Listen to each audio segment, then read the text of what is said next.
Hey, you should have. If I was him, you should have technically annul the fact that he drugged. But you should have technically me 2 years ago, though. I needed that technicality 2 years ago. But it was also like me and Kyle was talking. Like there's the dude in the hood that bodied homeboy. Yeah, I just learned out some new information yesterday. But he for went the first to court. time. He got off, but he like. Oh yeah. He did. Hold on, I was recording. Let me stop. You want me to start over again? Dude, I name names. Okay. But all I'm saying is I need to know what the technicality or why he couldn't be tried for it. What negotiation went on where it was like, yo, sign this NDA. I'm gonna slide you $100,000. This never happened. And then after she got it, she was like, no, I want to tell my story. And then they tried him. And he was like, no, you can't do that. You violated an agreement that says I can't be prosecuted for this crime I know I committed. Wow, that's that paper trail. That's another kind of power. It's some Trump shit. It's Stormy Daniels all over again type shit, right? Or NDA. Or Biden and Tyra Reid. Biden, Tyra, just nobody ever talks about that one. Well, nobody ever talks about Biden. I mean, this is the most kissiest, smellingest. Have you noticed? Have all the politicians that were politicians during the elections been quiet on your pages too? Like ever since the election was over, I don't hear anyone even keeping up with politics or the Bidens or nothing like that. Of course not. Why would you? Right. I got what I wanted. Uncle Joe. The one thing. I mean, I don't listen to him much anymore. What's his name? Dang, you forgot his name. His name doesn't even need to be mentioned. But he said we always put racism on a figurehead, right? So Donald Trump was the racist, right, and not the system. It was him. Right. And so now you remove him, you think racism's gone. To your point, nobody's talking about No one's talking about what's going on. Nothing that's going on. Nobody's talking about the border. Trump is gone. What border? Racism is gone all of a sudden. Cages? Every kid just got reunited with their family, right? With their election. It all just disappeared. Exactly what happened. There's jobs in America, man. And we're not taking kids anymore. No, not at all. Yeah, no, I wouldn't. Why would we? Sheesh, that was old Trump. All of it. All of it. Everything. What episode is this, cover? Oh, we are? We are. We've been Episode 148, right? 148, 149? 148. Someone go on the IG right now and go back. It may be 149. 149. It may be 149. Yeah, I think it's 149. Because I think next week is 200. Next week is 200. 150. This week is. Ooh, I was like, yo, you added 41. 148? 148? Episode 148. Right. Because we got 3 until 150. They were supposed to be 148 and 148. Right. For the 3 anniversary. That's right. So we're at 3 years, Chip. Congratulations. You know 3's my number. I know. And you're on the 3-year episode. Yep. Wow, that's how it makes. Like that's how it goes. I love it. It doesn't even like seem weird to me as it should be. It's just naturally attracted to like serendipitous moments, huh? Of course, man. Can we get a clap for the 3 years? Word. It's like not so much for me yet, but I'm getting. It's like there's coincidence. No, it's always affirmations. Right. To just know that you're on your path that you set out to be. So that's what I really believe. Like I used to get goosies and be like, "Can you believe?" But now it's like, word. You see, I used to be into that, affirmations and all that stuff, but I don't know if I believe it anymore. And that was your truth, so it doesn't work for you now. Okay, all right. Well, that's a good way of looking at it. Pessimism. Since replace affirmations, what have you replaced it with? Nothing. What did I replace it with? What is affirmation? Is that the thing where you wake up, you say like I'm bigger, stronger, faster, beautiful, and then you feel that way throughout the day type thing? Or if you think about it, if you think about like the word means affirmative, something can just kind of like co-sign whatever you set to put out there. And that's what I think a lot of people don't realize is to each his own, literally. And a lot of times people want to be the ones to say, I'm the one who, or I prove this, but we're all individuals on this life course. And whatever you pour into and whatever your belief system you put together is kind of what you get out. You know what I mean? So introduce yourself, Chip. That's a good place to segue right into is Chip Douglas. They dropped my cue cards. I don't know what I was reading. Oh, man. I am Chip Doug, just a man of Providence trying to connect with all the cool kids and the creators. A man of everything. I don't know what you do, but I see you in everything. I see your hands in everything. So when you get that call, somebody asks, what is, ask Alex. Alex is going to be like, he does everything. He does everything. That's what I see. And I love that. That's a great resume. Just connect with the cool kids. And I just think it's my, I know I was created to create moments. And through my walk in life, I've had a lot of resources. I've worked a lot of different jobs. I've been good money at most of them. So I can do a lot of things for people, and I know I am a vessel. And at this stage in my life, I now am bringing everything on the table, completing all the paperwork, and understanding that there is a value to what I do, and I'm just getting that value without feeling guilty. Because sometimes when you're human service or you do it for the cause, you feel guilty for charging. You know what I'm saying? And so, not with you. Not capital screen. Let Reem manage it for you. Well, I'm there now. You know what I mean? And it took a while to get there, but I do a lot of everything. Humbly, there's brands that kind of became forced with the meeting with myself. People coming to me. Even we were just talking about the other day, DJ Franchise told me I was the one who hired him for his first DJ gig at URI. Wow. I don't even remember that. Right. Yeah. But that was just full circle. That was just Well, me. he remembers everything because he remembers a fight that took place at URI. I Card, can't believe that he everything. remembers that does. shit. Yeah. But like And he put pieces together. Right. Yeah. He He was got that story inside. back up. Yep. But even hearing that, at that moment, I was just a member of U-Heard Salsa looking for a DJ. I knew a kid on campus put out these mixtapes. And I'm like, hey, will you? I probably shouldn't even say the number. It's probably insulting what we paid him. But it was like, At the time, there was like, hey, we got $75 in our budget. Will you Pizza DJ? Hut. And he was, yo, Rams. I got more points on my Ramsden card. I could take you to the Ramsden. No Butterfield for you today. But it was just dope. Just those little stories. When you just know you're just doing and doing and doing, just to sometimes connect back to people and they bring you back to what was done. It's just a beautiful narrative. And once again, I say humbly because it's never about me. It's always about the sums of the parts. I love it. You get what I'm saying? So Chip, if you could speak to, somebody said the same thing to me. He's like, yo, you should be getting paid for what you do. Like, value your time. Like, you've put enough Well, what time. is it that he does? I'm still trying to figure out what he does. I know it's everything. Chip. So we're going to get to that. Oh, all right, we're getting there. All right, I'm rushing. My bad. To speak to the fact that, like, you've put your time in, right? You put your energies out into the world with other people, and now you're feeling like, yo, like, I deserve compensation for that. definitely.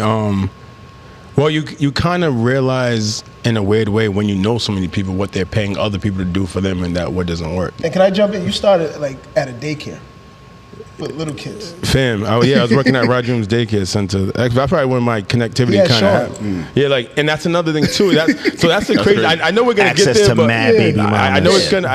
Ooh. You were getting paid. It just might not have been. It might not have been currency. Yo, when you're the only male working a whole daycare for 9 years, yes. Yep. You did a couple of nights when like, oh hey, Billy, yeah, I just gotta talk to your mom about something. I'll see you tomorrow. I get So the next day Your she mom sure cares about your education. then the next This keeps morning happening here. The This next keeps morning happening she here. takes a little longer to sign them in. That is a 9:05. Price still the same though. It was interesting, but the interesting thing is there's a lot of people who are the now and the curators of the now that were my kids in the daycare, like Calvin, Calvin Jones, Calvin Camp Jones, Arrow. Camp Arrow. I had him in daycare. I remember when he was 6, always begging me on the beach, "Can we go play bowling now, Mr. Chip? Can we go play bowling now, Mr. Chip?" And now look at him now. You know what I mean? I have Boo Boo Andres. He was a student at Health and Science when I worked for the College Crusade. Wow.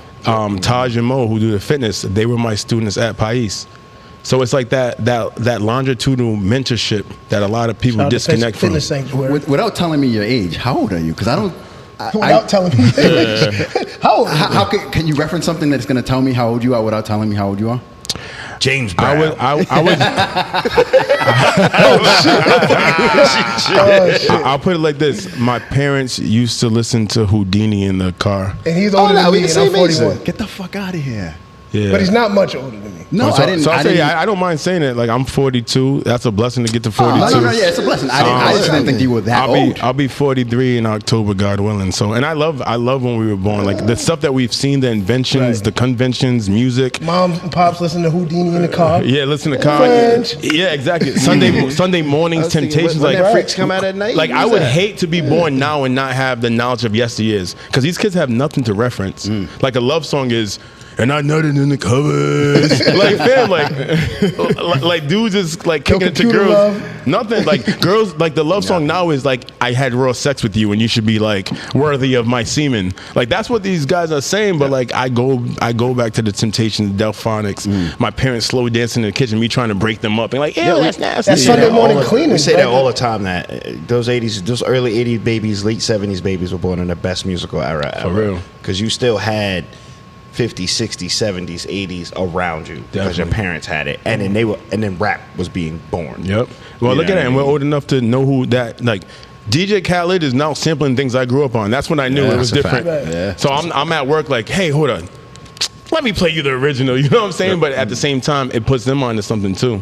I still get tight when people like, yeah, Beyonce's song that she did when she remade the Frankie Beverly and Maze joint. Oh, Before You Let Go? And I'm like, that's not Beyonce's song. They're like, nah, it's Beyonce's song. Like, no, it's not, bro. It's Frankie Beverly and Maze. Right. She shouldn't even sing it. The one remake I was so mad at, and this is the only reason why I judged one of the GOATs, is 03 Bonnie and Clyde. Jay-Z. Oh, Beyonce. I was with Tupac. Oh, no, but I was so mad because I didn't like that song. all I need in this life is sin. Yeah. So what made me mad about that is because when Tupac was alive, Jay-Z wasn't saying much to him. Nope. He passes away. You make a song that was metaphorically dope about a gun into a song with you and your boo, and you never like credit Pac, and now people think that song started with you. I just thought that's the only sample that I was like, yo, bro, you gotta let go of that. Yeah. That's why we was on the show and they said, what's the song that you like really don't like but was popular? Okay. They almost shot me down until I explained it. Like, you had smoke with Pac, and then when he died, he wasn't even like, shout out Fitty, like something should have happened, bro. So that's the only song that I will say. That's the only rights to that real quick. I know you love on it. I know you love Jay-Z. I'm a big fan of that song anyway. Yeah, that was cheesy, man. But I digress. Yeah, so I'm 42, bro. Seen a lot. You look good. Appreciate you, look bro. Good, man. You look Appreciate good. you. I didn't expect you to say 40s. But Chip gets that all the time. Like, you had who in the daycare? Like, that's what I'm saying. When I heard him saying all these names, like, yo, what the fuck? How old is he? I got played like that in the bar one time. That time we went out. Remember? Please. Do tell. We were in Smoke Lounge. Look at Bob right now. I don't think he saw it. What year was that? It was Smoke, so it could be recent. Yeah. We went to Smoke Lounge and we debuted the Do More shirts. Yeah. Like, there was this one like summer where Bubba came everywhere with me, yo. and you know, like when you're hyped to get your boy, but then you realize you got to drive like to Bristol. And then you get there and you're drinking, you're like, damn, I got to bring him back to Bristol. And he's drunk and you're driving like this, trying not to be drunk. Yeah, Bristol. The whole summer with Bubba. But yeah, a girl came up. Tango. Yep. Yeah. We're brothers. Tango right here. I like it. Women are on guard all summer. So Bub's standing up there. Hashtag respectively and faithfully. I got you, right? So Bub's standing against the wall, right? The city watches this. So Bub's standing against the wall, and I'm at the bar getting a drink, and a girl comes up to me and she goes, my friend seems to think that you had her in daycare. And I was like, no way. And I'm like, nah, yeah. She was like, well, I like older guys. I was like, wow. Yeah. Come get this time out. Yeah. Would that be chocolate milk or coffee? Yo, what was it? Orange juice or the cranberry juice? CPR training. You like the orange juice frozen? You like orange juice frozen? You know what? I'll put your cheese pizza in the microwave. You can get the melted cheese. No, but it's a blessing. I think it's how you stress, how you live. I know what I pray about. I know what I've invested to, and and genes. Shout out to mom and dad. So, and once again, and I do also think, and I think it's a blessing because it allows my words to still be connected and relevant to this generation. Because sometimes when you're the extremely old head, if you're out here like Morgan Freeman, you know what I mean? It's like come on, old dude. You got. I would love to be out there because he's like he graduated to the voice of God and everything. So like he did graduate to the voice of God. Even in the Legos movie, yo, I was like, in the Legos movie. In the Legos movie, I'm like the voice of God. Yeah, literally. And I don't hear nobody else. No. And you can't tell me he's not God. And there's something to think about that. The fact that these entities in Hollywood go to him. So we'll get to that. That'll probably be another episode. We could do that 150, right? I like it. But yeah, it's just it's a testimony to everything. But I do love it, and I do. The next phase of myself is to go hard and starting to build up the inspirational, motivational speaking, which I do at my shows. but it's kind of like this thing where it's kind of insular. Like if you've come to a Chip Doug show, then you know what it's about. And I was like, how do we push it out of that realm and spread it? Because once again, I feel like I was created to create moments, but I also always felt since I was like 10 that I like had a message for all. Like I remember watching like the state of the state speeches, the State of the Union speeches. You know, like when no matter what you wanted to watch, you had to watch this. But I just remember saying, like, I just always felt this calling that I just had to speak, even if it's how I walk the path of life, to speak for humanity, whatever it is. But I had this feeling, and I just feel like I'm closer to that, manifesting it, so that whatever message it is will be delivered to. So now, how are you balancing that with the again the humane aspect and the societal and I guess people concerning versus the capital side of it now? Because my Chip Douglas show ain't free. Yeah, well, I'm here for humanity. I think Chip's, because I know him, I think he's skipping a lot of like stuff. not that you're trying to not talk about it, but like I think it all leads to who you are, right? Because so maybe you should guide me a little bit. URI. URI. My days at URI. Yeah. I remember you from Black Rep. I don't know if that's URI. No, so that's before. That's after. Okay. Yeah, so URI, I was very active. I was part of Euro Salsa. Anything that was anything I wanted to get involved. I've always been a people person. I got up all the way to vice president of Salsa. I was CEO. What's Salsa? Salsa was Euro Salsa. Stands for Freedom Now. Was the African American Association. Okay. Like the Harambe, the group I was part of. Yeah. So I was very active there. There was a group called the Flavor Unit. I was like the first male dancer to jump on that. Had to switch the dress code up real quick. But even that just tights. They had poom pooms. I was like, we need these tearaway kind of swishy shorts and stuff like that. But just being involved, I remember at URI, I just was very active, and I went up in the era during the Tyson Wheelers, the Katina Mobley's, the Lamar Odoms. Oh yeah. So that was a great era. Gosh, Ham got up here. He was at Providence, right? I'm not gonna lie, yo. Same time? I kind of saw Tyson do that move first, but we won't talk about it. I saw Tyson do it, but he didn't do it on the big stage. I'm just saying, hey, if it gets him to look at me and then he buys the shirt, I'm with it. That's the capitalist. What did I just do? What did I just do? Let's go viral. I think Tyson we all Fairfield, I think. Fairfield. No, but I even like Tyson was nice. No, Tyson. I saw it first in Keeney. I'm just gonna say, but the PC did have a bigger stage. The Big East tournament was way bigger than our tournament. You know what I mean? But yeah, at URI, I was just very active in a lot of organizations, and I think I remember graduating from URI and going, I can still do this even though I'm not at URI. So everything I did for the organizations, it translated into me doing it after URI, which I started producing and directing fashion shows. Yep. I went to a show. I was a model. My boy, shout out to him because he inspired me. He did a show, but then he just stopped coming. Then he would come in late. He'd be high. We got hundreds of people waiting for him.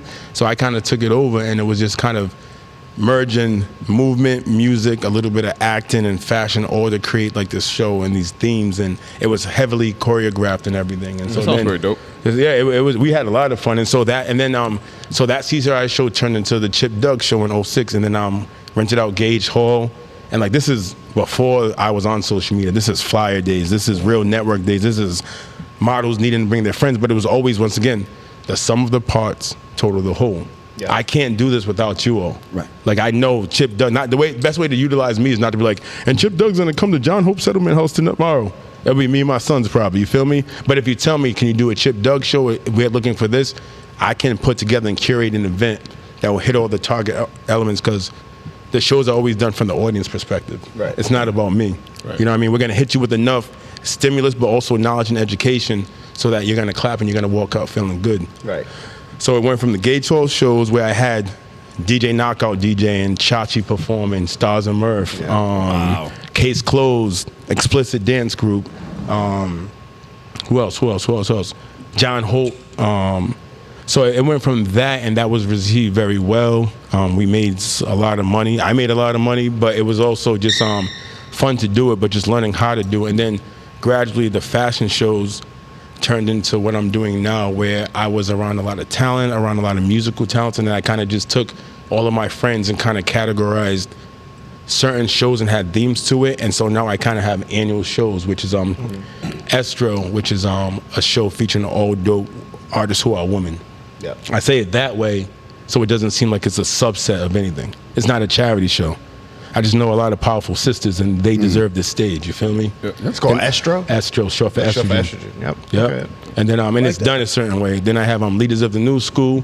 I'll use that until I get sued by them, and that would be a great day because that means we made it, right? right. That means they came back. They're like, wait a minute, we need some money. You niggas graduated. We don't know this. Funny story is so the last one that we did at FET, somebody showed up looking for Busta Rhymes. Yo, I saw this on Facebook.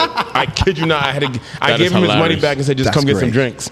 He came. He was like, "Well, I thought something was weird when I just saw it was only a $10 show." he was looking for Busta Rhymes. Go see Busta for $10. I'm in there. I'm in. So leaders of the new school. My bad. But yeah, you get some drinks. Oh shit, that kind of spoke to your reach, because if you made it out to whoever this dude, wherever he came from, it's like, and he still walked in. Yeah, and if he stayed it, he left a little bit into it, but he enjoyed himself. But then the Leaders of the New School show was a hip hop showcase, which is all encompassing. That I do Sold Out, SOUL''D. That's my R&B male showcase, male R&B vocalist showcase. And then we do When Stars Align, which is then we do the When Stars Align show, which is actually like a 2-hour art show with like neo soul and everything playing the vibe, and then that turns into a concert.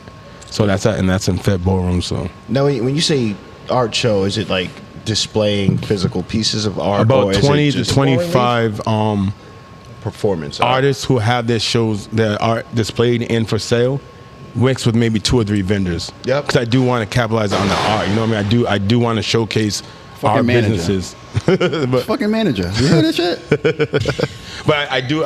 It is that piece is showcasing business and showcasing us, and they're allowed to make money and mingle, and everybody leaves. And then also too, the artists who perform, they also have a crowd that normally wouldn't come support them. So now you got these different dynamics meeting each other. Yep. Someone from RISD hearing a Trav Black.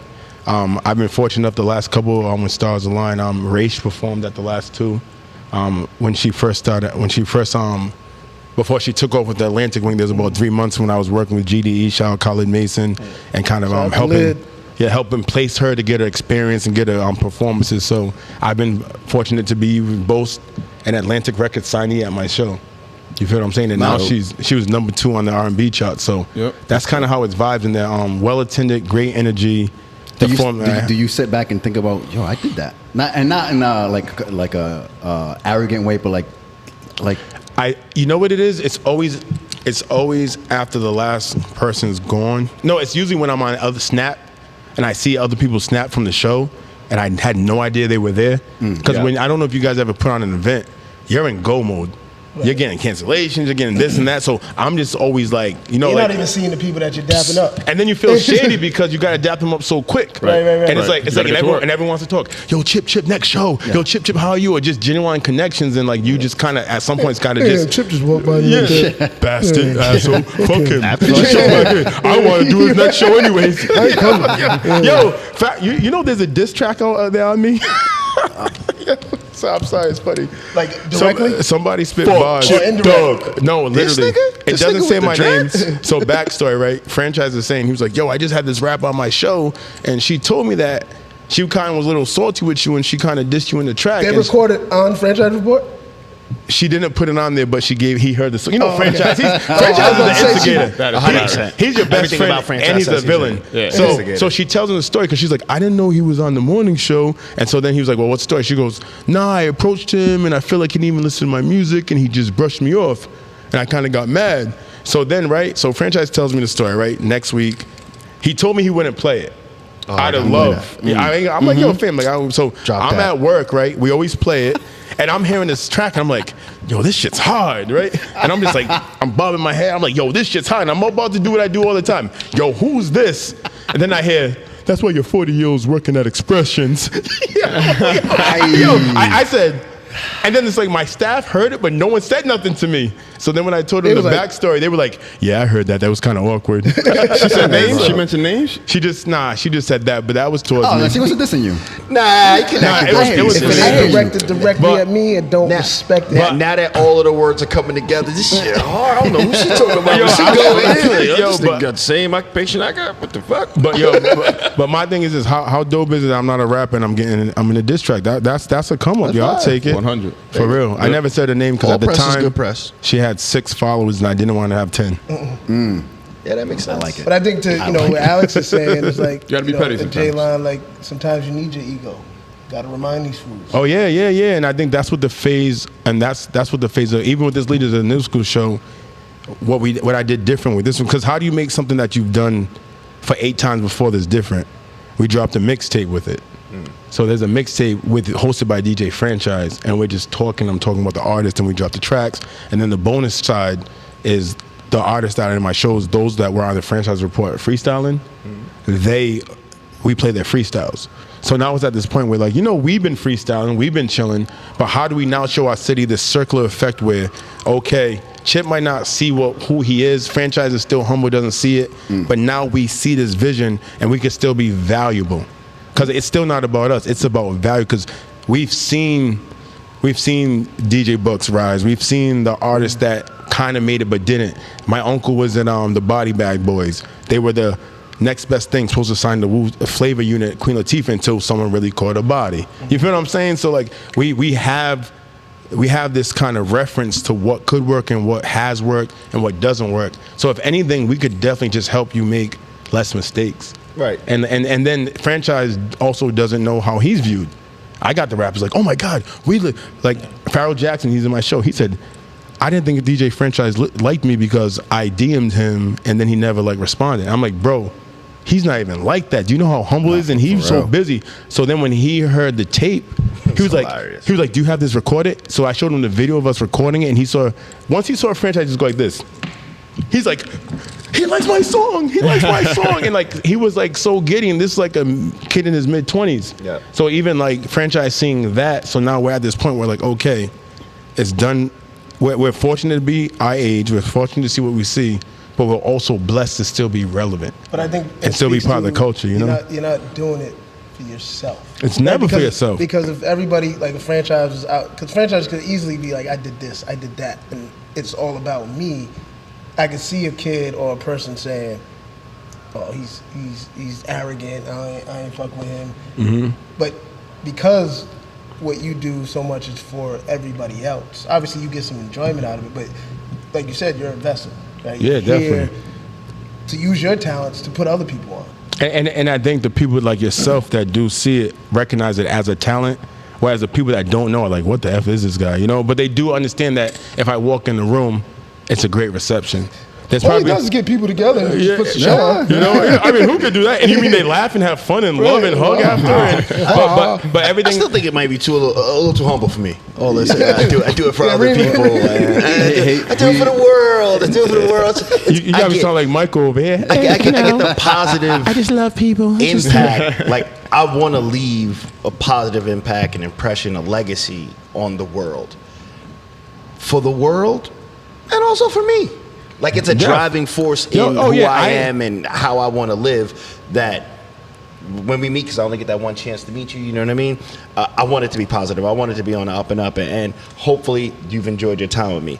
If you didn't and I still feel it's positive, I did it for me, and I feel good about it. So, as much as I want to heal the world, if all of my efforts don't equate to healing the world, but I feel good about what I did, then fuck the world. And not the whole world, but you know what I mean? Well, I think the whole thing about it is just waking up and trying to be the best version of you and just grow. And so I think what I've learned to your point was, I've learned to give less, knowing I can still make the same impact. Right. So before, if you came up to me and was like, "Yo, Chip, I'm hungry," I would have been like, "You're hungry?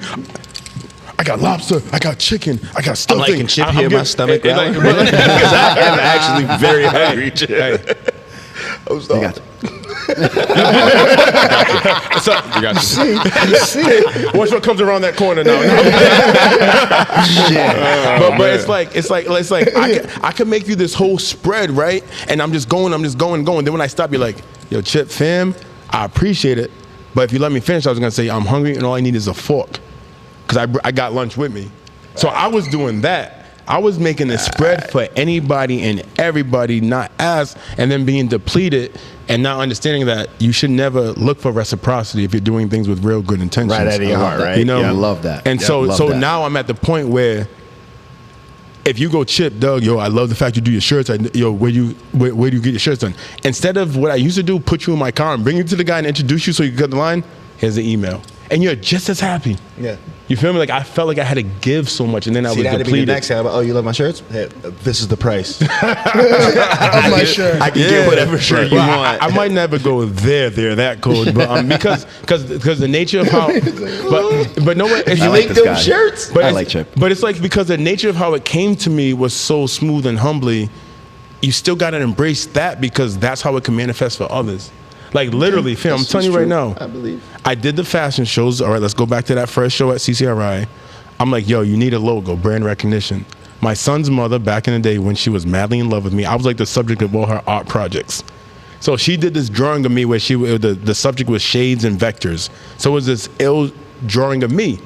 So I was like, yo, can I use that and put it on a shirt? And that was my first logo. Then my guy I used to hang with, Takuma, he was like, yo, Chip, I'm in the line for a club in New York, and they let me go in with your T-shirt, but they didn't let a dude with the turtleneck go in because of dress code. So I'm like, ooh, we're onto something. And so that became my logo because I liked the crowd, I liked the models coming out and taking a uniform bow. At the end of the show, and we did a show, I opened up for 112 at Sound Session. Bub was in that. He was in that one. Yeah, Bub was one of my models for a while, yo. Bub, he did about 3 or 4 shows. Yeah. Running out of talent in Rhode He didn't put on his resume to get on his podcast. Couldn't find somebody else. I was just about to say, man, tell me about these shows now.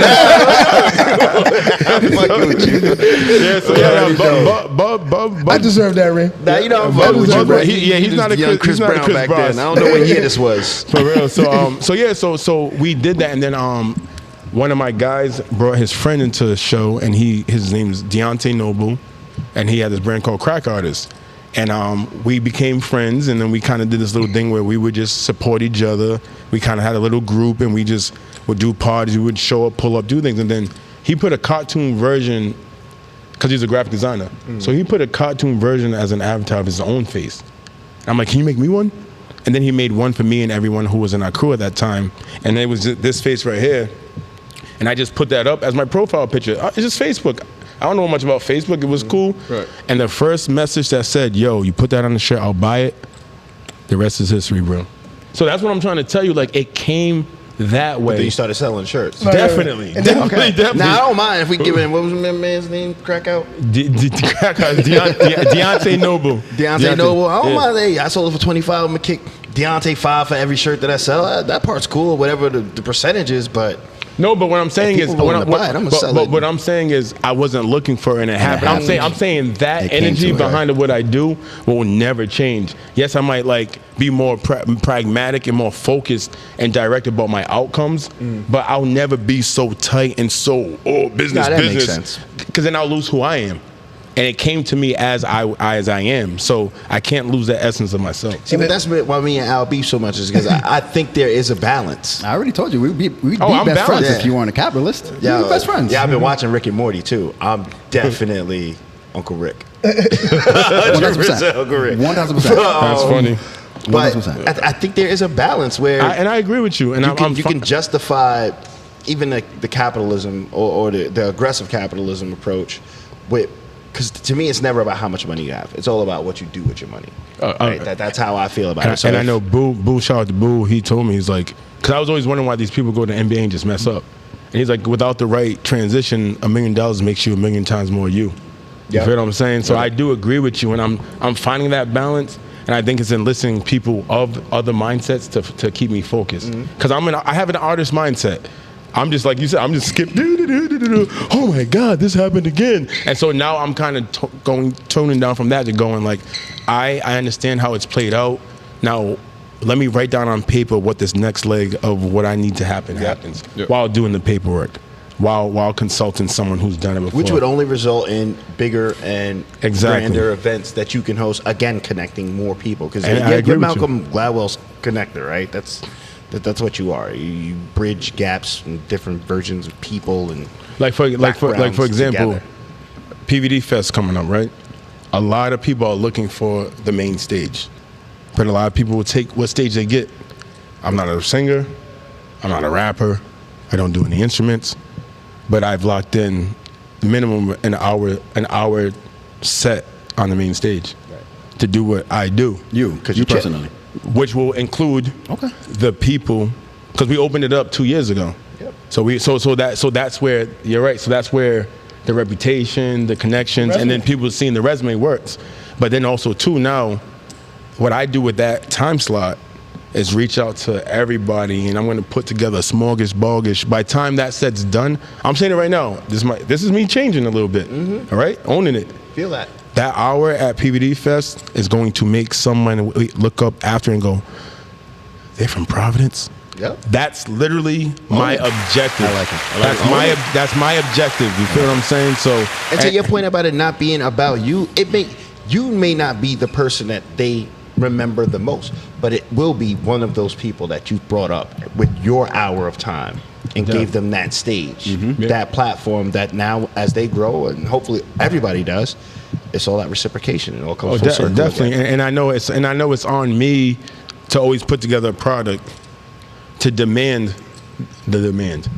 Like I never get tapped into, oh, no one supports me, or the hometown love, no one brought. Like, I love Nike, but I don't buy Nike products. I just don't walk around with a swoosh on my chest. I just don't. That's not appealing to me. If it's for you, it's for you. But that doesn't mean I don't like Nike. Right. Like, I wear the sneakers, but like a shirt I wouldn't buy. You feel what I'm saying? So it's like I've always looked at it as it's a challenge for me. It's more like, you don't have a shirt because maybe you don't know me or maybe you don't like me. I mean, no, maybe you don't know me or maybe you don't like it, but I'm okay if you don't like it. I'm okay if it's not for you. A lot of people trip into that. And like, one thing I'll say about hometown love is like, no matter how big you get, you should never expect the people you grew up with to worship you, to bow down for you. And another way, if someone does blow up, you should never look at another person to pay your way in life. Right. So we get this little convoluted of what Providence doesn't do, but I'm sure Aubrey Drake Graham gets the same attention in his circle in Toronto, because he could probably walk up to stores and say, "What's up?" Yeah. And not everyone's like, "Yo, please save my life." Right. You feel what I'm saying? So what's happening in Providence is what happens in hometowns, and you just can't be like this. There's people in Toronto that probably just walk right by Drake knowing it's Drake. Yeah, exactly. And so It's just like, so because we don't have like an industry, or we haven't seen someone up to this point who's done what we think you're supposed to do, right. A lot of artists get bitter with the process, not understanding that they are full-fledged in the process. Right. And you should never get more than just support, but we should never look at it and be like, "Oh my God, that's Bubba. Oh, Bubba, please." You know what I mean? Like, you could get recognition, maybe appreciation. I would like a little bit of that. But you know, a lot of people that you see capping and complaining about what they don't get aren't realizing that cap is why you don't get it. Right. Because you literally just push the energy. Just put away that from energy you. out there. Yeah, and you made it your truth. Right. Listen to that statement. I don't get love. What's the manifestation? You will not get love. What's the J line? What you eat don't make me shit. Right. Facts. Cobb's favorite line. Favorite J line. I love, yo, for real. Yeah. And how real is that? I took it a step further. I'm like, who you fuck don't make me nut. That's kind of what I said in college, you know, because dudes always want to brag on it. It don't matter, man. 100%. I know her name. But Exactly. Yeah. I know with that tattoo. I'm not saying nothing. I was a virgin in college. It was a dolphin. I still am a virgin. But yeah, I think I just want us to kind of just reshape, retrain how we think, and just understand, like, it's not even like all that, ooh, the trend is to be spiritual. It's just like what you train your brain to do is how you examine things. And I can say this because there was a time when my life was a lot darker, and the same things that happen to me now then would have pushed me over the edge. Yeah. But I was fortunate to come out of that through a lot of self-evaluation, to actually being accountable for my part in the things I was saying were messed up. Something that we never do. You know, and it was a journey, and it got real. I'm telling you right now, it got real dark, and I couldn't convince people that I was sad, cause you're Chip. Right. Like, feel me? Like, yo, bro, no, I really don't feel good. I really need help with this. Come on, Chip, you're Chip. Yeah. And it's like I almost became like that. Chip's like, no. I'm like, yo, help me. Chip, I'm serious. It's a fact. I was like that when we went to go. Where did we go? Ferguson. Like, if you look at the pictures of us on that table at Ferguson, it's me, you, Sal, and AJ. I'm smiling, bro, but I can still look at that. 16-hour drive to on call just to help. We didn't even know what the heck. I drove 14 hours of it. But I took one for the team. Oh man! Can we tell that story? Yeah, we can. We can tell that story. We can. Y'all want to hear a story? I got time. Yeah. So no, it's actually my fault. Yes, it is. Yep. But it's my fault. So we're driving to Ferguson. Right? How's it your fault? It was a 25-hour ride. Right. Whatever. Yeah. It felt like 16. After 16, it's all the same. Right. So we're in Pennsylvania, not Philly, Pennsylvania. Mike Brown straight. Happens. You drove it straight? Yeah. Mike Brown happened. Yeah, that's fine. How many people in the car? 4. I did bogus driving. He did. And when Sal tried, we said stop. Yeah. We got pulled over again by a cop. So I stayed up the whole time because, like, I like to drive, but I wasn't driving that. But I had to make sure I was looking in the eyes of the person driving. Right. So I was like this. Chips. Like dozing off. If you was rapping Biggie, if you was like, when the Remy's in the system, ain't no telling. Pull over. That was me for the whole ride, all 25. So Mike Brown happens, right? The Mike Brown incident. Our former ED, Chip was working with me at the Institute. And so he comes Executive director, not erectile dysfunction. Well, he's kind of older now. You said earlier I'm trying to choose peace. So he comes up to me. He's like, "Want, what do you think about going to Ferguson?" I said, "When? Tomorrow." I said, I ain't got no kids. I don't think I'm doing anything tomorrow. It's a work day. You saying we're getting paid for this. As long as y'all get a rental, we good. He said, I need you to pick some people to go with you. I think I got some people. Boop, boop. Chip, you want to go to Ferguson? Siri, call Tan Tango. At it again. Literally, it was the Tan Tango Sal. Or if you ask AJ, he's dark skinned. But if you see him. And this was pre-twist too, right, so I was right. definitely a lush. And then so Definitely a lush. so on the road, right? But now I'm trying to swerve through traffic, but you get 2 tractor trailers on both sides, both lanes. So I'm trying to be aggressive with the tractor trailer, like I'm on it. But he's up, so I have no problem with it. His eyes are open. I didn't know that's illegal. You didn't know that riding a bumper was illegal? I wasn't on, Alex. I wasn't literally on. Yeah, that's what he's saying. That's what he's saying. And we're in Philadelphia, but we're in Pennsylvania, not Philadelphia. We're in, like, all you see is cornstarch, like rural, pitch black. Tractor trailer? Yes. No, I wasn't literally, I wasn't trying. I was just literally trying to get over. Barking at a Rottweiler. Right. Cop sees it. Whoop. Pulls us over. I didn't know that was. He was like, yeah, he was riding a little close to that tractor trailer. He's, got the flashlight in the car. Sees 4 black guys. Was the tractor trailer in a fast lane? No, slow lane. Oh, you wow. He wasn't speeding. He just passed. Right. And so he pulls us over. I'm in the driver's seat. I smell something. You can take it from here, Chip. Yeah, so let's just say. So boom, right? So this whole time I thought he was talking about fucking a big girl. I thought the exact same thing, bro. Where is the big girl? Big is beautiful too. I thought she was ugly like a That's late in the trip, right? Yeah. So the cop way worse basically than taking one for the team. So the cop basically pulls a little. I smell something. I need somebody to cop to something. So AJ's already like, I ain't saying nothing. AJ already gave that. I'm from South Side, and AJ's back there like, I'm in the driver's seat like this. He's like in the driver's seat. So they take people out one by one, right? And like, I hadn't smoked at the point. They brought Chip last. But listen, they brought me last. But I didn't smoke at the point. But I had something rolled and waiting, right? So he was like, basically, we know someone smoked. We need something else. We could take y'all all in.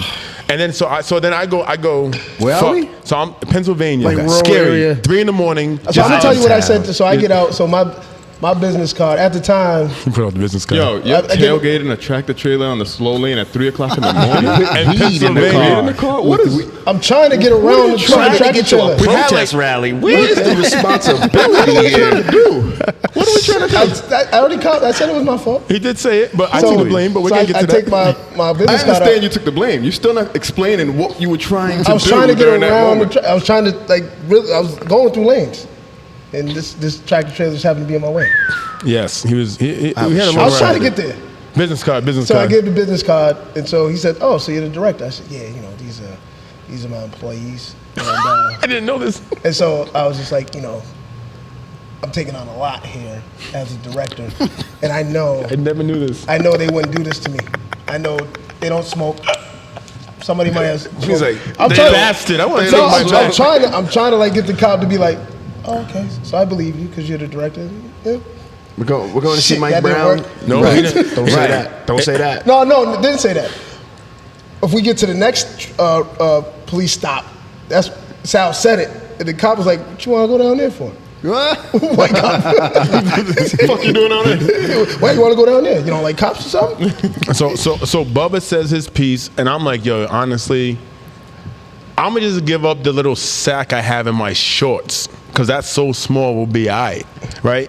So, and mind you, I didn't smoke in the car. I didn't do Nobody it in did. the car. Like it had been someone. Like, there was stuff. They smoked before they got in the car.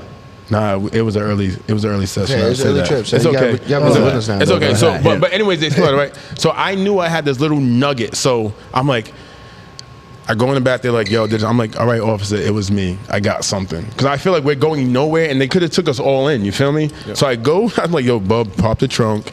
I'm going in my bag. I'm going through my shorts. Now he wants to go through every bag. I can't find the nugget. So I'm like, fuck. Shit. So now I just admitted it. So now I got to produce something. So what do I got to produce? The 2 freshly rolled joints that were lovely waiting for us. So I'm like, Bub, pass me the McDonald's bag. He gives me the McDonald's bag, and I show the cop, and the cop goes, now you see the trouble you put that guy in? He was like, you see what you did to him? I mean, you see all this trouble? I mean, we could arrest you all, but you know what? So what I need you to do is just put it on the ground and stomp it out. And that hurt too. That's great police. I'd rather have him take it. Yes. We need to hear more police stories like this. This is good this was great. right So here. he had me stomp it out, and he goes, I'm going to write it up. It's not a ticket, but it's just like acknowledging that it happened. I definitely did my research to make sure he didn't set me up, and I didn't have no standing warnings in Philadelphia. I was gonna say, but I got back in the car, and we proceeded it. But I didn't know he went with that story. But yes, I took one of the team, and when he was trying to come at me like I was El Chapo, and I got these guys in this situation, man. It was hard, but I took one for the team non-violently. And we carried on to do what we needed to do. And we carried our mission out. Wonderful. So that ended really well. You are putting some positive energy into the world. Look at that. So I told you niggers about weed. So if you want to go on one of the long roads, you need a 4 guy. I'm your guy. But back to this picture. So this picture, right? It's ill. So if you see this picture right here, like if you know me, this is like us. If you look at that picture, bro, like I still look at that picture because we started talking about the darkness. I look at that picture still, and I see the sadness in my eyes. I was a lot heavier. I was smiling, but shirt on? yes. Yeah, nigga, you sound what? I posted a picture like that the other day, but I was just No. You were like, yo, you sad? but- What's going on? I'm like, nah, I'm just upwriting. But it's funny. but it's funny because this picture went up when they did an article on this. But like, it's like that was the time. Like I said, I couldn't convince anybody that what I was going through. Because you were that, still active. Yeah, because I was still active. Because like, who wants to be in the house? You know what I'm saying? And I think because that's what I did, and that job actually helped me because it was kind of like, no matter what you're going through, you still got to kind of find a routine. Yep. Even if you don't wake up for yourself, you have to wake up for something. So joining the 300 Men and then being at the Institute of Nonviolence, it made me accountable because if it was just me, I could stay home. Right. You feel, I I had help, I had support with my kids. God bless my parents, but it's like that routine is what just made me move a little further, Wait, I found this on the internet, right? It said, high functioning depression is a real fucking thing. Check on your hilarious, smiling ass, positive ass, inspirational ass, boss ass friends. Facts. Because I actually took a 1.5 year break from Chip Doug. I didn't want to do a shirt. I didn't want to talk. So it was this weird thing where I didn't even want to go out because every time I saw people, it was like, yo, what up, Jim? How you? Yo, when some shirts coming out? And I'm like, I killed that motherfucker. My name is Ruben Tillman. Leave me alone. Call me Ruben. I'm not Diddy no more. It's just Diddy. You know what I mean? So, but it's like, I remember for a year and a half, like, having this thing where it was a fake conversation. I didn't care. I was done. And then when I made shirts for the 300 men, because those meetings went so long, nothing was happening. I was like, yo, I just need to do something. Let me make some shirts. When I talked to my t-shirt guy, he's like, yo, where the fuck you been, bro? And I kind of told him, and he was just like, yo, honestly, nah, I missed you. And he said, since the last time I seen you, my life's been kind of effed up, and I'm glad to see you. And even that was kind of weird to hear. Once again, I'm not capping, guys. It's just a story. And then we was talking about the trends because he printed all the Rudy stuff. He printed Power Circles. He printed a lot of the dope stuff in Providence. And so he was like, nah, there's this trend of love in the city. And so I'm like, maybe I'll do something called Love Anchors. Like we'll do the little anchor surrounded with a heart. And then that was when we got that logo together, I started putting that shirt out. And then that poured back into me. And then that kind of filled me back, and I haven't looked back since then. I need a hoodie, man. I need a hoodie. Yo, let's not start that, man. Just a logo on it. Yo, what's 300 Men? So 300 Men was a group that we were trying to amass a group of men from the community to just be ready to just give support to the community. Like it was to pull up in support of football games, tutoring programs, just be a resource and a real beacon for the community. Yeah. And it was a well thought out initiative. It was great. It's just hard to get traction. Sometimes it's hard when you have a bunch of alphas and a bunch of leaders and no one really saying this is where we're going to go. Because the minute someone says this is where we're going to go, the next person goes, who was quiet, and then, nah, we shouldn't. And then nobody was, like, it wasn't a full-time thing. Plus, movements need money. Yes. And so it died. And you're pulling people who are about something. You're pulling Bub, you're pulling Chip, you're pulling Kobe Dennis, you're pulling Brother Ray. Like you just had people that were also busy. Right. So after, he said, wow, that's not even happening to Brother Cyrus. Like you had the who's who, but then we also need, even if we're going to be in service of you, we need some action. And because it just seemed like it was like taking a while, I think people just started trailing off. But the community was so pumped for it. But it's just something Brother that Ray started. Like he's the one that kind of like orchestrated it, and it was kind of at the time where the community needed its men to be out there. And then 300 Women started right after that. Like they probably did more than us too. I think the idea I saw it come out of Baltimore. There was a group in Baltimore, 300 Men. But the movie 300, y'all seen the movie 300? Yeah. I think it came that idea and notion came from those 300. But the dope thing about it is, even though short-lived, I can tell you right now, being involved with them, even for that little point, got me back on track. Yep. Because it was showing up for the meetings, then the shirts, talking to my guy. Then it's like, fam, what was that? So that's what I'm saying. Like, the things that tripped me up before do not trip me up today. And that's all about the accountability, the self-reflection, getting help when you need help, but just always being accountable. Because a lot of that woe is me, there's something that we might have done before we set off this other action that we can't say, yo, if I hadn't. So you can't regret, you have to reflect. Yep. You'll get caught if you regret things. You can't turn things back. There's no time machines. But if you could reflect, reflect. Yeah, you have to reflect to get better for the next day. Yeah. And I know it sounds very we are the world. No. I'm 100%. I've been here. I know what you're talking about. Reflect and regret. I think on my journey, I'm so full of self-love, and I have now really realized the vision that a lot of times things I say come off cliche-ish, but that's literally cliche is the way of life. It just sounds nursery when we're young. It's not that it's coming off cliche. I just haven't been in a place like that. Like, reflect instead of regret. 100% agree, right? But in that reflection, you will be reflecting on things you regret. 1,000%. And that shit is hard. It's a real work. And so I'm going to challenge you. Yeah. So I agree with you. I agree. It takes work to not regret, but you can get to a point where you don't regret. Like that's where I'm at right now. Like literally, like let's say Bub said, "Yo, we can't do it tonight." I would be like, literally, my response would be like, okay, something else is supposed to happen. It just opened up time for me to get something else done. Yep. Like that's literally anything. Like and I pause because you do have that first initial, but I'm literally like, okay, so what lesson am I supposed to learn? What did I ask for? right? Because if we ask for things, we don't understand a lot of times that you have to get tested and put through the process to show that you can handle those things.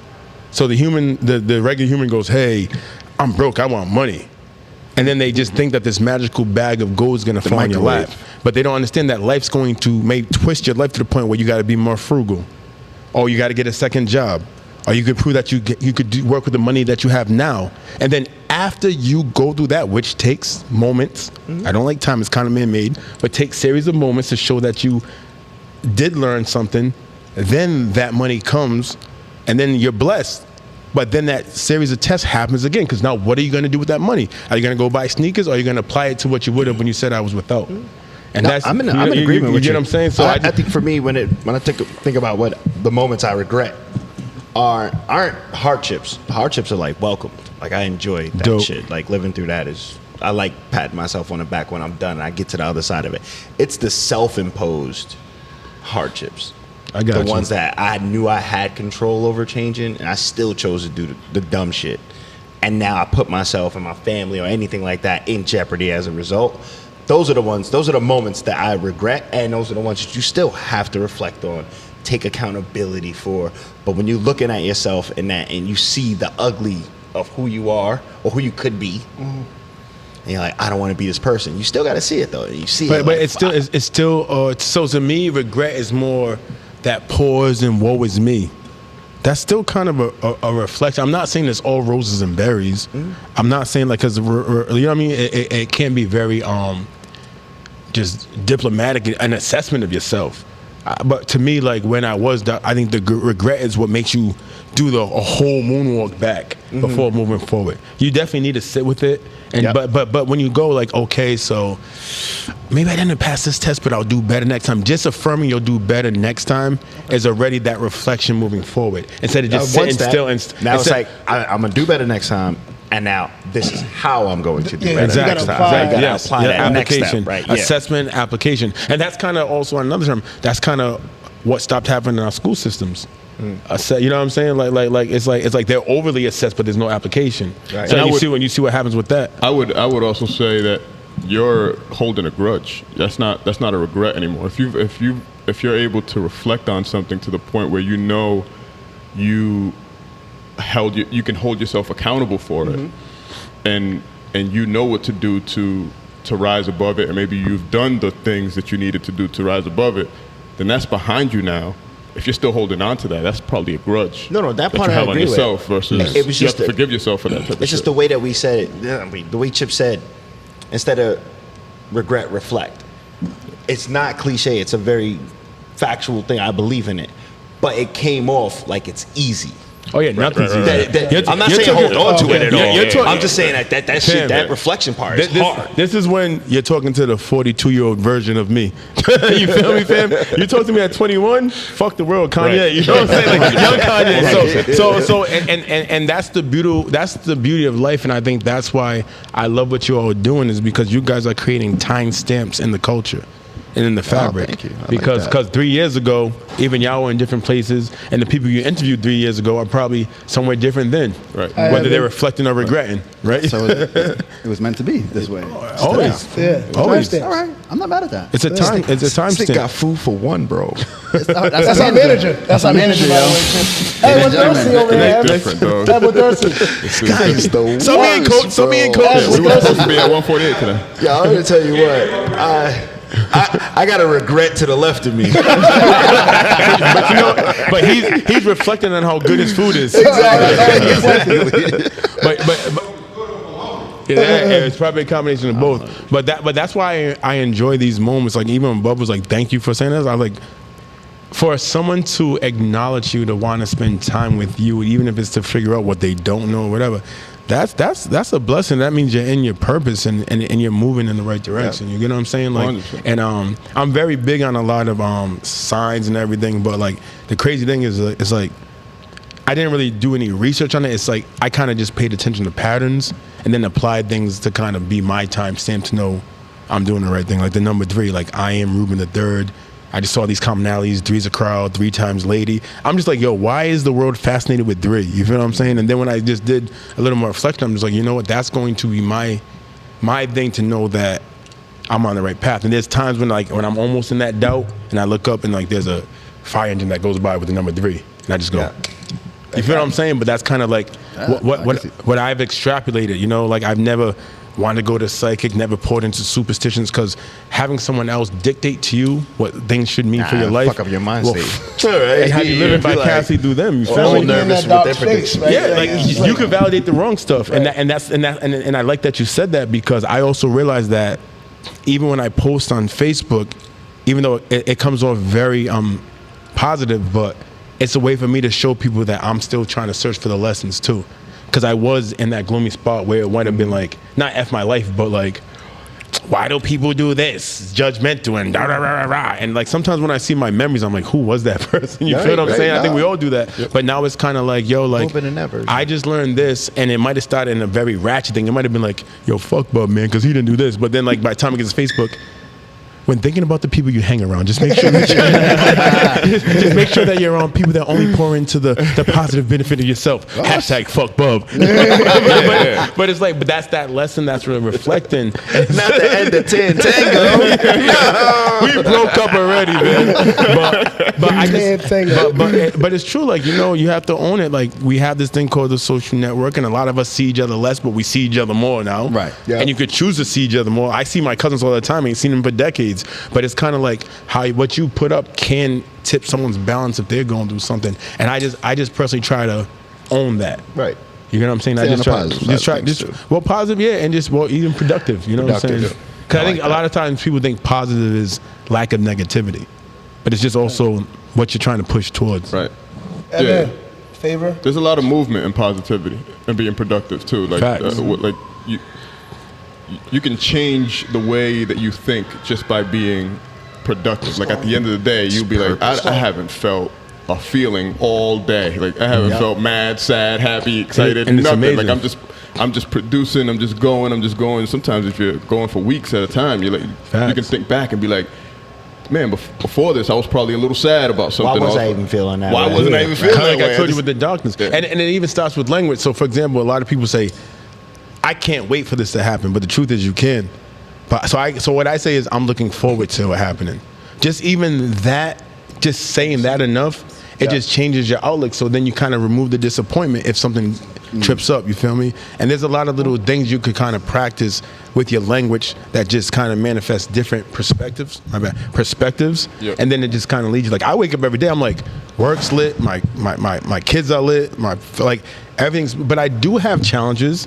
There are things, if I want to reflect, I could regret, but it's just like just knowing how blessed you are and just knowing that it's all possible. It's just a blessing, man. And like Bub said, I realized I've had my hands in the culture and the fabric of Providence for a long time. I used to, when I was young, I used to get a little frustrated, like how come they, how come they don't mention me no more? But then I started realizing if I just looked at it as more like my work with them proved that I'm able and I'm capable, then that builds me up for the next phase of my life. But I did have that. Of course. Everyone needs to at me. Right. But what I realized is, no, they are appreciative, but they're where they're at and their space, and they've moved forward. The validation isn't coming on the terms you expected. But the validation comes when you see them and they give you a hug. Right. And if you can still tell those stories. But I had to learn. I had to learn that. Were you at my I don't think you was at one of my shows. It's so funny. He was like, "Fuck, Bub." I had. So check this out. Check out how egotistical this is. Who was this guy? So I had a celebration of life birthday party at Fat in the Ballroom. It might have been my first one. I had this girl who was a host. She had these girls that were supposed to come. And it was like, of course, Bub was out. You were still at the Institute, right? I might have been. I think I was. Everybody from the Institute, Ole was there. Yeah. Killian was there too. Yep. So that show, right? This show. You had homeboy. He's nice and dancing. I think he used to work. Avery, my cousin. But what did he train with Kelvin? Yeah, it was. So the funny thing about it is, on this same day, a hurricane happened, bro. A hurricane. Like a hurricane. My birthday's in October, and that's usually hurricane season. So it was a very light. It wasn't like, oh my God, you can't do nothing hurricane. But it was like, if you should stay home if you don't have to leave the house. It's a hurricane. So this wasn't. Let's just emergency say broadcast. Exactly, something you don't want to be outside in, right? So I have this show. Maybe about 100 people come, but 100 people in the Fat Ballroom. is like a drop in a bucket, right? And instead of being appreciative that these 100 people came, Risked their I'm on the lives. stage, like almost died. I'm on the stage like, yo, no one came, and I can't believe this. You could remember that? Yo, I had my Kanye ring. I was like, I can't. Whoa, that was fun. That's Look like at it. that. Fire, Av. I like Way it. to be on top of that. Av. Get your hand out my pocket. I guess it was time. Hey, we can still tell the story. It's amazing. So instead of Cut on flashlight. what do you say? Yeah, it's kind of hard. If I had my phone, I would put. Where's my phone? Yes. Yo, Bub stood up and the light happened. Whoa, that's really whoa. Tell that story. Yo, this is some grown pain shit. This Exactly. happens. I'm telling you. That's dope though. So I'm on stage on some old. Everybody's on Broad Street. You could have hookah next week. Why wouldn't you come here? This is something different. I literally said the words, I'm never doing a show again. Yo. But you said it to the people who were actually there. Okay. If I'm there, like, damn. Who were wearing my shirts looking at Yo, me. I had a shirt on and everything because you had the. I think It you was had the glow in the dark shirt. The glow in the dark shirt. I'm like, This is awesome. I'm here. is he talking? Yo, Talking I to us? don't know who that guy was. Well, thankfully I pushed through it. Thankfully, there was So no shows. you did what you said in the beginning of the show not to do is nobody loves me. Listen, and so I'm glad you said that. So that just shows you the words I speak are based on the lessons I learned. Right? I was never infallible. I made my mistakes. I posted them. I focused on them. I regretted on them. I blamed everybody. I said it's them, and if not me. And I still was doing cool things. But the feelings I feel where I'm at now, it's just that tingly goosebumps first date feeling every I time. remember the meeting because I went to the meeting with you with the new owner Yep. to get the spot. Oh yeah, with the girl. Yeah. Damn, Bub, Yeah, you was I really was with there, me. I was with you, I yeah. was like, yo, I was Bub, with you come with shooting me. in the gym. Yeah. Tango Yeah. reporting the party. Oh, they're back. Oh, yeah. And they're back. Can we talk basketball real quick, Chip? Because you don't get your love in basketball. So Oh, let's my highlight goodness. It. Let's highlight it. Yeah. Fam, He said yes. he was good for 5 fouls every game. Nah, And he was with that. That's the thing. It's my productivity. I got trophies. So here's the thing. This is how I explain myself. All right, growing up and as a Jehovah's Witness, my parents, parents took the angle to believe the scripture saying that bad association spoils useful habits. So you couldn't congregate with the world unnecessarily. That sounds fun. Drops money. So I wasn't. I wasn't allowed to play sports. I wasn't allowed to do things like go to the boys' club. That was unnecessary. So I grew up in South Side, and I knew a lot of people from school, but I couldn't do the unnecessary things. So when it came to things What like is necessary? the No, I know it's unnecessary, but what is necessary? But in their minds, fellowship outside of the congregation. Church. My friends had to be church friends, and then playing on a basketball team was looked at as worldly behavior because you're going to be influenced. And like it wasn't until I actually was a kind of a partially assistant coach at EP that I realized this is pretty ran clean. They don't swear. Like even at that age, like I'm waiting to see what my parents put in me. You feel me? But I love ball. I played a lot of basketball. I was good at basketball, but I was never known for nothing. So I was always on these teams where people didn't know what I do, so it's like Chip's over there. Yeah, I'm like, give me the ball. So what did I do? I started putting my own teams and stuff, and we won. Bub was on a lot of my teams, but like even when I put the teams in, I would make sure I was the worst player, which wasn't a bad thing. So I'm like, that's great. But this is the thing about Chip, right? Even though he feels like he's the worst player, don't take him out because you think you're better than him, but don't do shit. Yeah. Chip would say, "Oh, dog, like if Chip felt like he got like a couple steals, rebounds, like he's part of the run. You know how basketball's Which I a game to usually run. am. He's part of the run, and you take him out. He's like, dog, I'm not mad, but I am kind of mad. But don't go in there and not do nothing and fuck up the run. I'm spotting up. And also too, when I put a team in, I'm like, yo, I got Bubba. Why am I gonna shoot? I got Who's Chris gonna shoot? Oden. Why am I gonna dribble? I got Bo. Why? I would be that energy dive for the ball. So and our last one we won, it was, if you looked at the team, it probably wouldn't be the illustrious team that you put together. It was me. Charles is in the gym. Yep. With, what they got? They got the new brand they got going on. Yep. Charles, me, Jarrett from EP.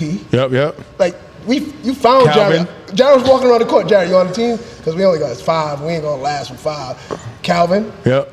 Wole. Yeah. I think you. That's it. And 6. we won. We won it. We won it. So it's kind of like that GM coach thing, but it's like I bowled. There was a time when I was a second leading scorer in the Jefferson Boulevard League, but it's kind of like, what's up, bro? But I was never known on the bowler, but I was okay with that. But like, I would always put teams together. So my thing, there was one season when Bubba came off bench, and my theory was this. Bench. But he even said if I was younger, that would have never happened. But check it out. But You this didn't is appreciate that 6-man role. But check this out, right? When you usually play in these leagues, people bring it. They play with their homeboys. They put their best 5. But when they go to the bench, it usually trails off. So my thing is, we're gonna start 2-3. I'm gonna aggravate the shit out of the ball handler. We're gonna go hard. Then Bub's the first sub. So when he subs in, you're thinking that, and what you don't understand is now you gotta adjust because he's gonna come out sniping. So now you got 5 capable people, and you're looking like, because you let Day and then be your 6-man. Yep. And I had a form or two, but now me and Bub, we won.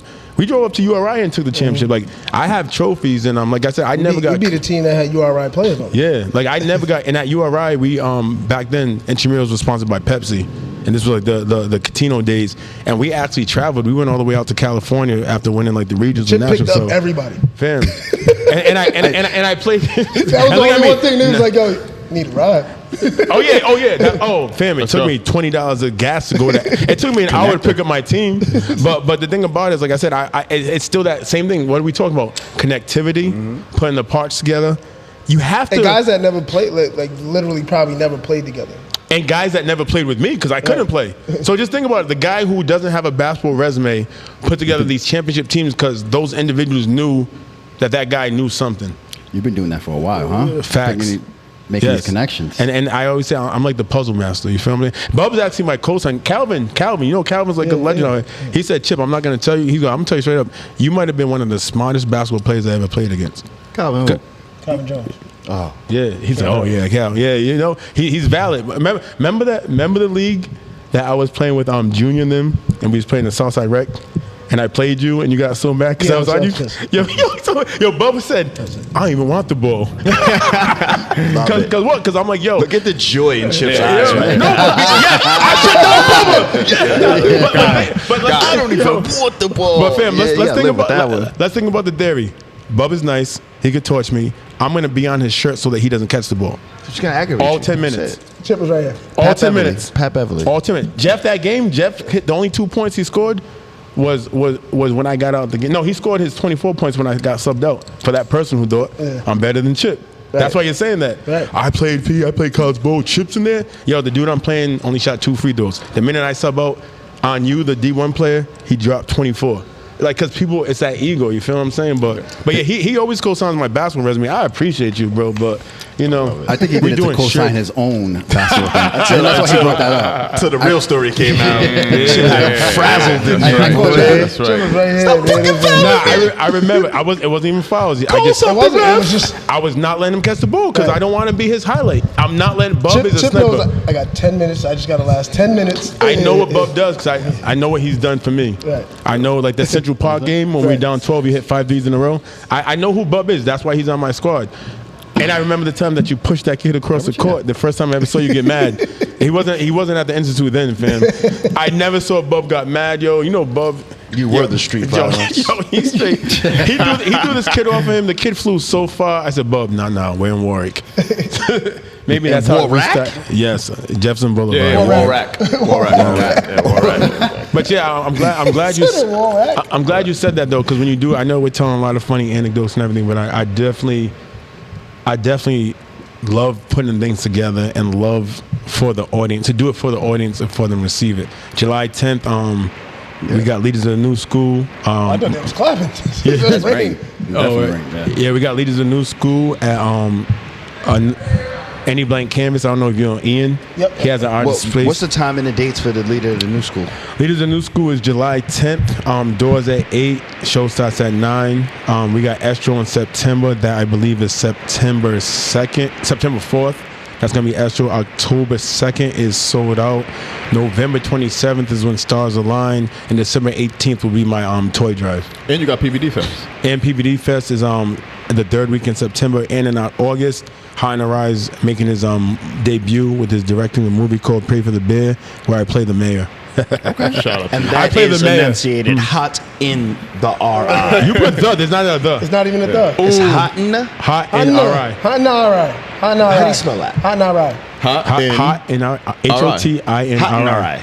Hot and RI. Hot and But when you say it one in word, it don't sound like hot and RI. Hot and RI. Shout out to Hot and Rye, Hot man. and So fast, I thought there was a I don't even know thought if in you there, pronounce bro. the T anymore. Hot and I. Hot and I. But yeah, that's the calendar and whatever else I'm blessed to be like partaking, man. While being a father to two, my son is going to the senior year at Dartmouth College, so he kind of made us Fantastic. Ivy League. Chip and I's kids are the same age. Yep. So can see. That's what's up. so just imagine me looking like this at an Ivy League school for Parents Day. No We problem. here, baby. Let us in. 100% too. You know what I mean? Dope. Tyler, is that your dad? No, Yes. no, we the flyest up there. Me and his mom. Yep, we Yes. did. We made him. We did so, that. Yeah, You're welcome. And then my youngest son, he's here tonight. He's 15, just finished his first year at the Met. Part of his final project, he built a computer. Right. Yeah, he's exploring gaming the right way though. He only wants to do it if it's gonna be. He's kind of like you. He's looking for the money. He's looking for the money. And at this age, starting at that He age, said, Dad, I kind of seen, Do you in have my to slap- 14 years of your life, I kind of seen you. Yeah, I want to make some money. Well, if you Fuck think, the people. if you think, the funny but thing he's is, doing what he loves. Right. and the funny thing is, I'm the only one in my immediate family that works for somebody. My father, Reuben Tillman Jr., he created his own tax business. So he works January to April. Then he doesn't work the rest of the year. My sister in that same building called the Tillman Building on So Broad Street. where Boo's Barbershop where it used to be. Yep. Okay. So Who my owns that my building? family owns the building. It says My- Reuben Tillman building. It says the Tillman Building. Oh, That's the my Tillman last Building. name. So that's even dope too. Then that's why I'm big into legacies. On La Calle Duarte, the Pablo Duarte Duarte. Street, Yep. you have this one entity that's called the Tillman Building. Black owned, no shade, but amongst the Jimenezes and a lot of the others. You feel what I'm saying? So even riding by that, my father started dirt poor in Queens, New York. Like I'm talking like all those stereotypical stories you see, that was my dad's life. Figured out tax law, though. Yep, he definitely did. And he became a beast. So my dad brought us from that to this. So it's on me to move it forward. If that building doesn't say the Tillman Building, I don't care how much money I have in the bank, I failed. Because he provided a higher standard than what he had. Like he literally had nothing but this drive that his brothers didn't even have. My uncles did dabble in, I do have uncles that dabble in crack. I do have aunts that dabbled in like very severe mental issues. You feel what I'm saying? So a lot of that typical story is literally one generation away from me. You feel me? Yeah. So it's like, so my dad established the Tillman Building, and that building is his tax practice that my mother works with him in. His sister works there. My sister in that same building has her salon 420, where she is her own boss. And then during tax season, she works with my dad. Then during tax season, she works with my dad. So my sons have seen that too. Yeah. So they know it's possible. Yeah. So he's in the Met for accounting because he's like, yo, Dad, I can make $40,000 a year by the time I'm 18. So he's doing that while doing chasing the computer, the tech life. So I love so it. it's all possible and it's all fabric and I And love you have it. a senior at Dartmouth. And I have a senior at Dartmouth. Dope. Yeah. Dope. Yep. So Dope that shit, button man. at? No, appreciate it. Talk Appreciate about it, leaving man. a legacy right there, man. yeah, it's dope. And that's what I'm saying. And it came through all of that. And so I speak my truths so that people could say, yo, you know, if they think I'm a pretty cool guy, if they think I'm the guy who does everything, if they know I had that period and I came out of it, then I think that's something to highlight. they should know that. You feel Right. me? I call it calculated vulnerabilities. Like at the bar, I might tell you the depth of the darkness, but for right now, it's darkness. You know what I'm saying? You got to just give them enough, kind of like that table. So I'm an open book. I'm an open vessel. I am finding the balance between value, and I think so. What I think at my last show. So during the pandemic, when things shut down, I was privileged to do a live stream from FET, and I did a show. And so what I did at that show, thinking how you're thinking, was instead of just rambling between the guests, I had a very specific point I wanted to highlight. And so I talked about the growth and the stillness.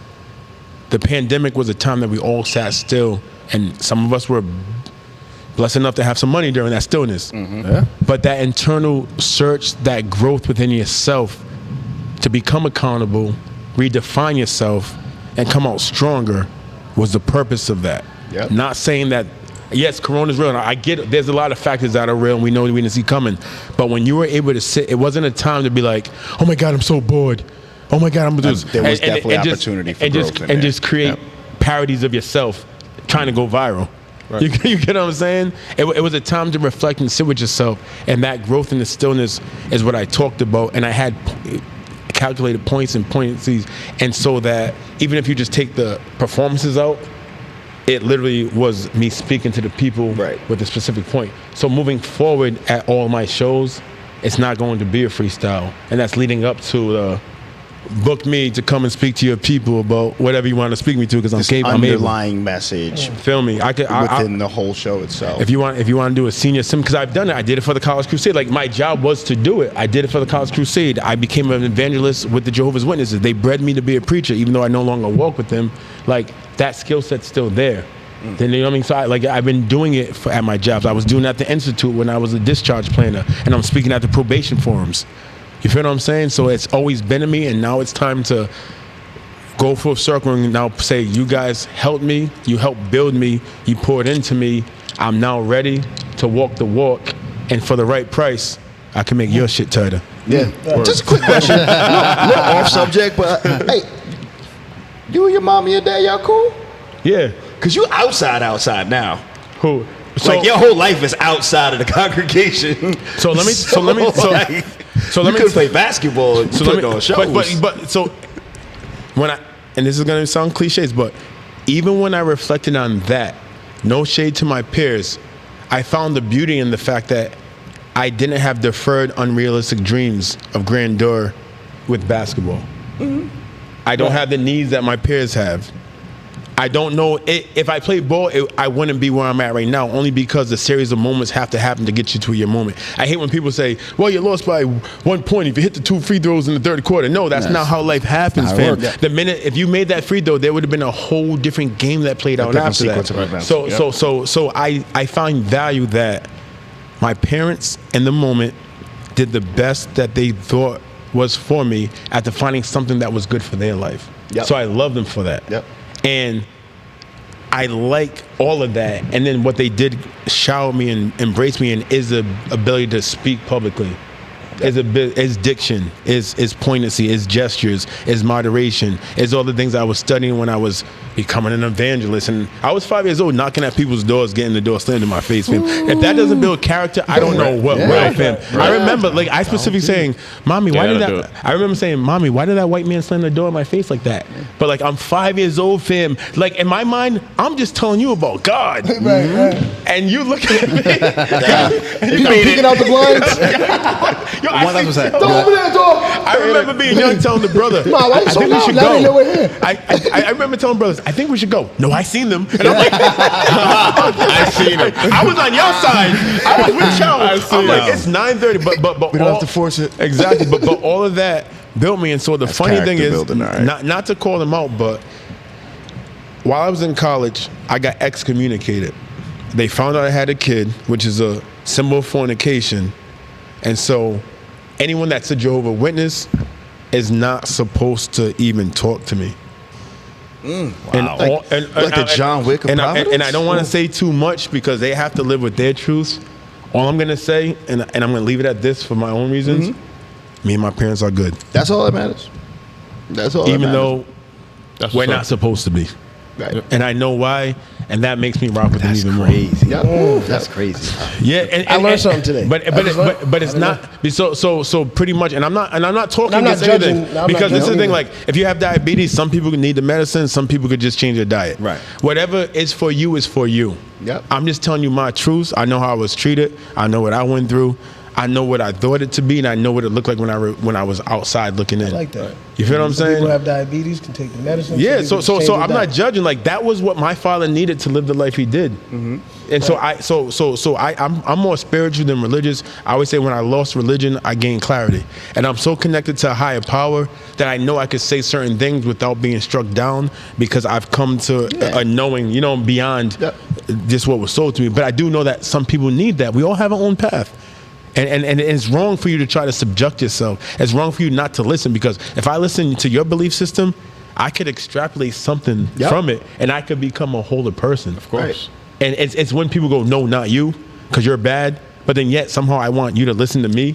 Right, because I'm good and I'm right. Right. That don't even make sense, bro. Yeah, that's my whole beef with religion. And then when you know how Catholicism got put on people called the Crusades, they tell us this. Yeah. We went around and pillaged and killed people who didn't say yes. Come on, man. Like, what are we? So, all right, I digress. So You said you were gonna stop there. Yeah, I say we would Jehovah's. Yo, listen, that's the rain. But anyway, but yes, if you hire me, I will not talk about that because that but to each their own, right? Yeah, but that's what I'm like. So I'm speaking with the language of love. You know what I'm saying? Love wins. Love wins. With the language of love, with the language of, when I used to work at Roger Williams University, I was the director of multicultural student affairs, the director of the intercultural center, and the director everything. The people. So, and I was the director of LGBT student affairs. And even though I was the one who was pushing diversity, my speech was, and it's crazy because I did what Melvin did at URI at Roger Williams, and Melvin was like my role model. But it's like, so I went from looking up to this man to sitting in panels with him. It was dope, right?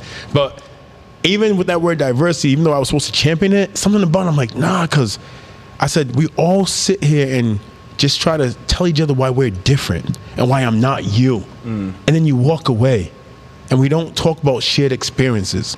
We don't talk about our commonalities. So first we talk about our commonalities, that will keep a forever bond, and then we could explore what spice that makes us different adds to that little flavor, and then you will partake in it, and then you could taste that and become a tastemaker of that flavor too, and it'll be easily digestible. Right. But when we're all going like, this is why I'm not me, this is why I'm not you, and we're marching on that front. Or comparing struggles. My struggle was worse than yours. Right. And you get to a point where no one's listening, everyone's just waiting to talk next. Right.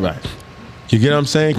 Because we're all broken and none of us took that time to pour into ourselves. So it's like, yeah, and so this is what happened to me. And then we all feel good because you do need to release. So that's the release.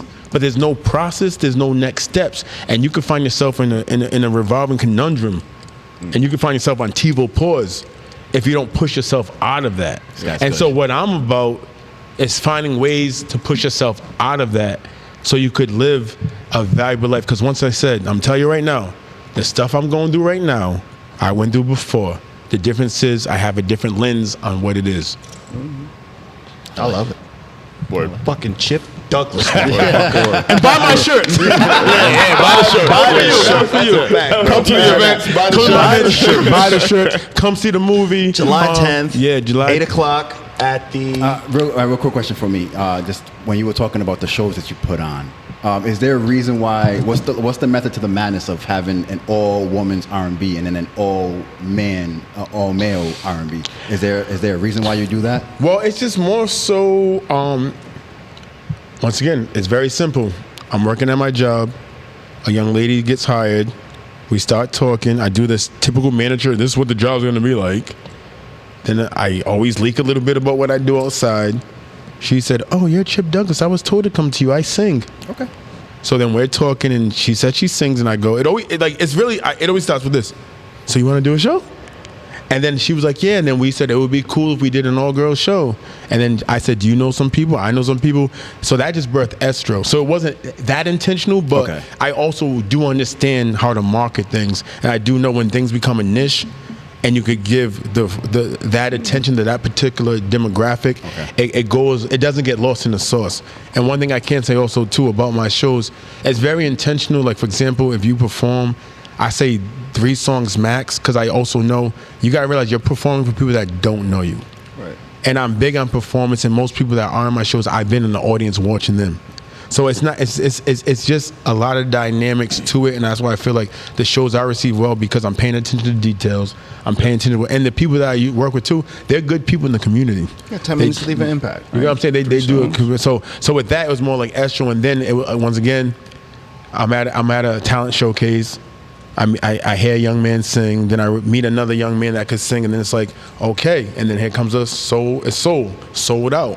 So come on, we're gonna be sold out. So here comes the marketing schemes, and that's what I'm good at. The marketing schemes, the selling, the brand recognition. So it's never intentional, but I just know what attention to give it when it happens. Okay. And it's literally just manifestations, but once I got it, I know what to do with it, and I know how to just market it so that people want to consume it. All right. You feel me? Fucking dope. I love it. Dope.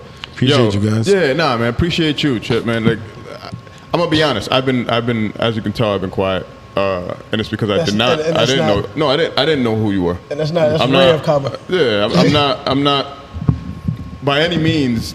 And I told Bubba before the show, I was like, is Chip a basketball player or a basketball coach? Because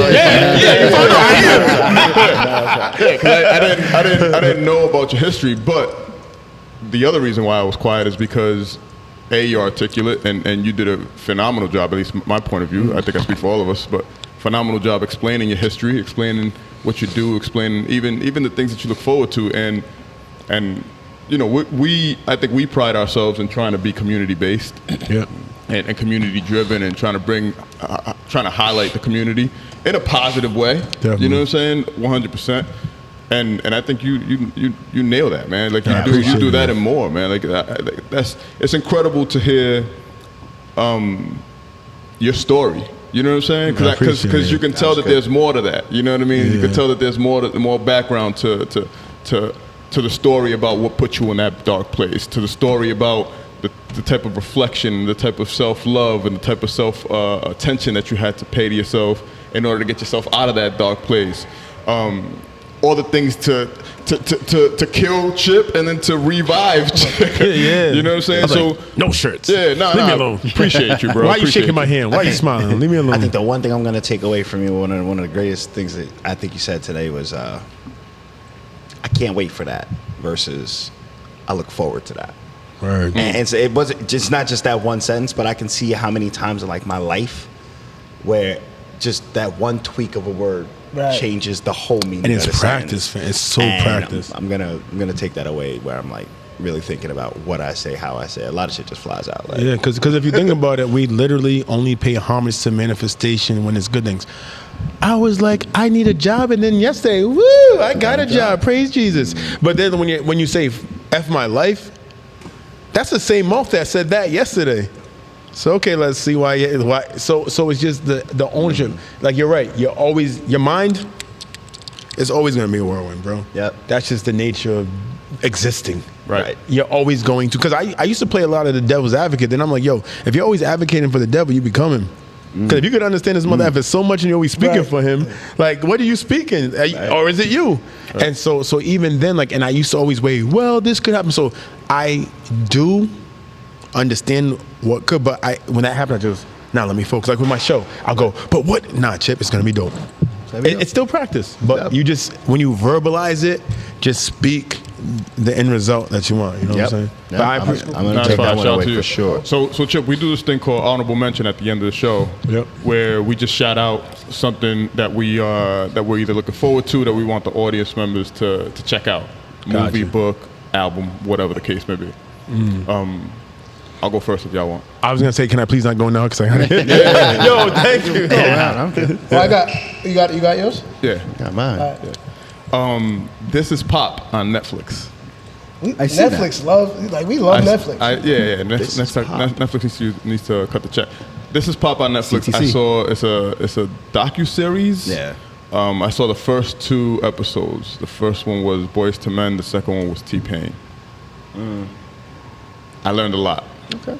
Oh, that's when T-Pain was talking about, people were talking about his older tours and all that. Yeah. I learned a lot. So mine's is, shout out to John Hope, dropped his first book. Respect Your Passion. Respect the Passion. Go get that. I got it. Go get that. I got it too. You know what's funny about that? He came to the radio show, so I'm like, yo, I'm gonna support him, because that's my brother. Right. So I'm like, yo, bro, I just brought 2 books, not realizing that it's digital. Right. It's digital. I could have just brought one. It's downloaded to your phone. But I definitely got. It's dope. It's dope. One was it July 10th, 8 p.m. Leaders of the New School. Leaders of the New School. You already know. $10. 2, my baby's growing up. My baby's gonna hit the big 54 this weekend. Yeah, you are. Happy birthday. 54. Happy birthday. That's right. Yeah. So proud of you. You made it. This was close to AARP. You're right there. And at 3, right. Rare Breed Entertainment. My My brothers ARP, that's shout out to Lawrence. Big battle again on July 10th. Pay-per-view Shout out is to available. Max Out 2. Rare Breed Entertainment. You can go on to YouTube and check out the trailers right now. But big names. Your boy Hitman Holler again versus Calico. And it's a whole onslaught of battle rappers if you're into that. But yeah, RBE. All right, I'm going to go where we are. Lamont Thomas, Play for Peace. Yes, sir. Lamont So Thomas, that's where we're shooting Play for from. Peace. Word. Guys are wondering where we're shooting from. We're Yeah, shooting in the gym. Play for Peace. The right. legendary John Hope Settlement House. Yes, sir. Can you give some background on what the Play for Peace is about? So This is my first time. It was kind of here. Lamont first started it. It wasn't really what it is now. Like there wasn't even a high school game. It was high school against. The first one was high school against police department. But the game was basically to bring pros here from Rhode Island, or pros to Rhode Island, and they kind of did like a panel discussion to kind of give back to the kids and allowed the kids to ask questions of the pros, like how'd you get there? What were the struggles? What were the setbacks and things like that?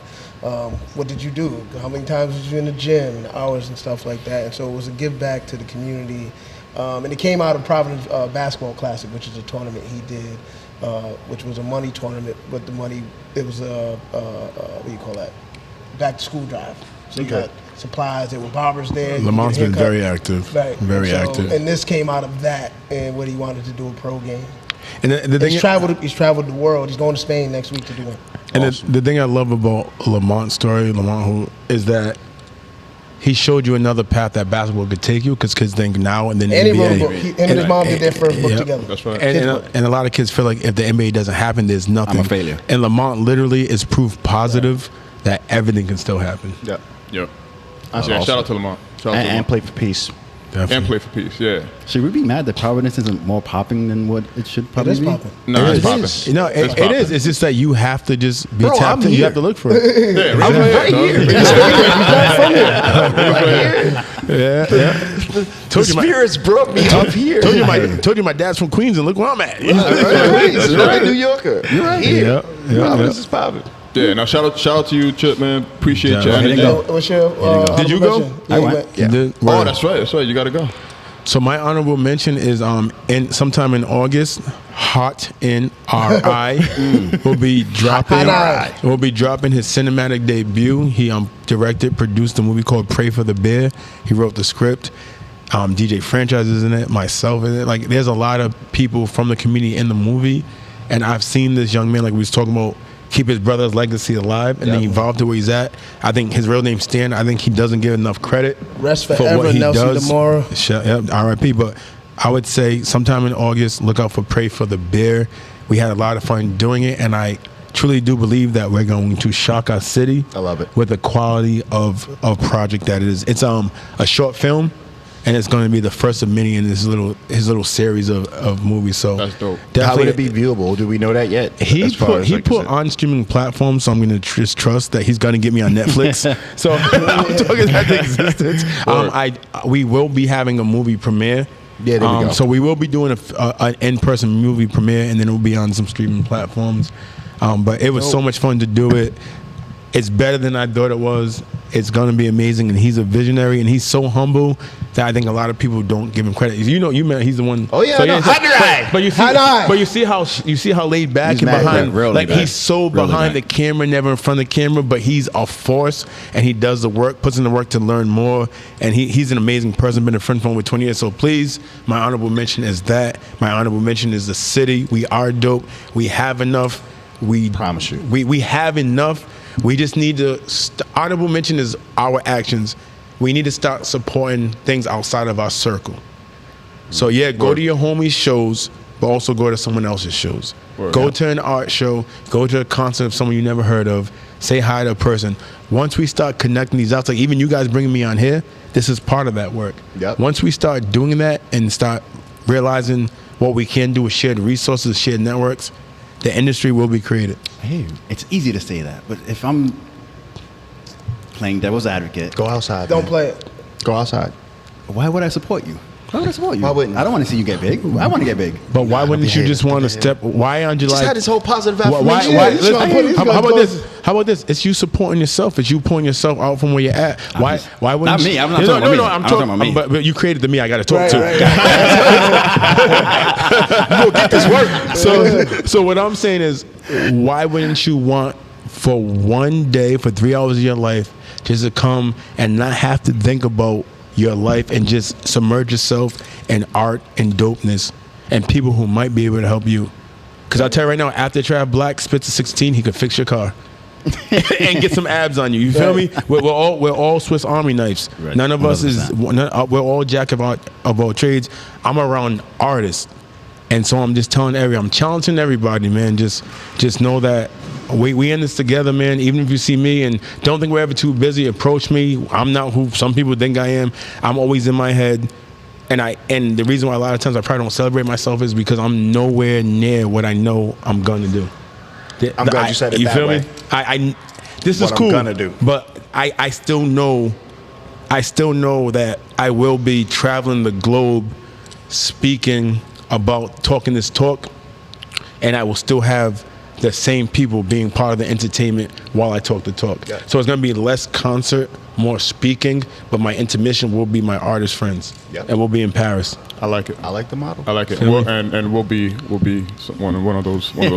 Oh, you're not. Well, no, it's dope. The last, in my Paris. last one, Stars Align show, I had Please Delete This up on the mezzanine. Shout to them. So That's they a pretty good podcast. did a live podcast during my show. That's dope. And I'll put it like this: there's more room in the show. Word. That's what I'm saying. I'm all immersive, brother. Like there's no reason why. So we're there. Yeah, pretty much. Yeah, there you go. Let's do it. No. In fact, November 27th, clear your calendar. Fat Ballroom. There's definitely room. Like, for example, when I first approached them for PBD Fest, it was like, yeah, but we already have Chachi. And I'm like, Chachi's my brother, but you could have Chip and Chachi. You feel what I'm saying? Like, so it's like challenging people. But you feel what I'm saying? Like, that's my brother, and I get it, and he needs to be there also. Right. But we also can be there. And so, yes, we will have 2 podcasts at the next one, Stars Align, baby. That's dope. That's dope. Shout out to you, Chip. Appreciate Shout out to Thank you, you, man. Chip. Nah, appreciate you, bro. Congratulations and the best of everything. Y'all know what to do. bro. Like, follow, You know. share, comment. We out. Follow me, Fuck with Chip us. underscore DOUG. Yes, sir. Appreciate you. Peace. We out. Adios. Bye. Chip, that was phenomenal, man. No, thank you, man.